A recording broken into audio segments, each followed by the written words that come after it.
Show నీలోను శివుడే నాలోను శివుడే. ఇది ఇంకొక వీడియో పండు ముక్కలు ముక్కలుగా వెబ్ సిరీస్ లాగా మనం ఎపిసోడ్స్ వారీగా సీజన్ 1 సీజన్ 2 అన్నట్టుగా ప్రతి సీజన్లో 7 ఎపిసోడ్స్ అన్నట్టుగా పెట్టుకుందాం. ఓకేనా? సో శివుడిని ఏమంటారు? భోలానాథుడు, ఇన్నోసెంట్, అమాయకుడు అంటారు. భూతేశ్వరుడు, పంచభూతాలపై ఆధిపత్యం కలవాడు.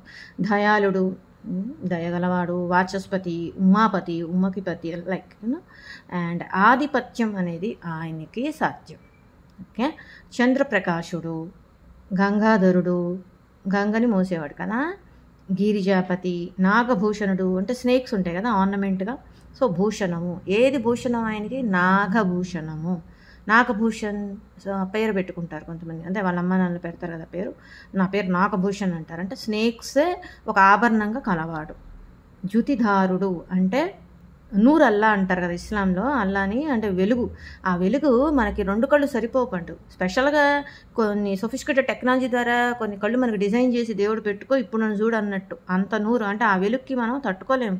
ఆయన మనకి ఫస్ట్ ఆఫ్ ఆల్ పర్మిషన్ ఇవ్వాలి అండ్ సొఫిస్టికేటెడ్ ఐస్ ఇవ్వాలన్నట్టుగా. సో ప్రకాశానికి అధిపతి అనమాట. ఒక నూరు అంటే ఇప్పుడు సన్ ఉంది, సూర్యుడి కంటే వెలుగు ఉన్నవాడు అనమాట.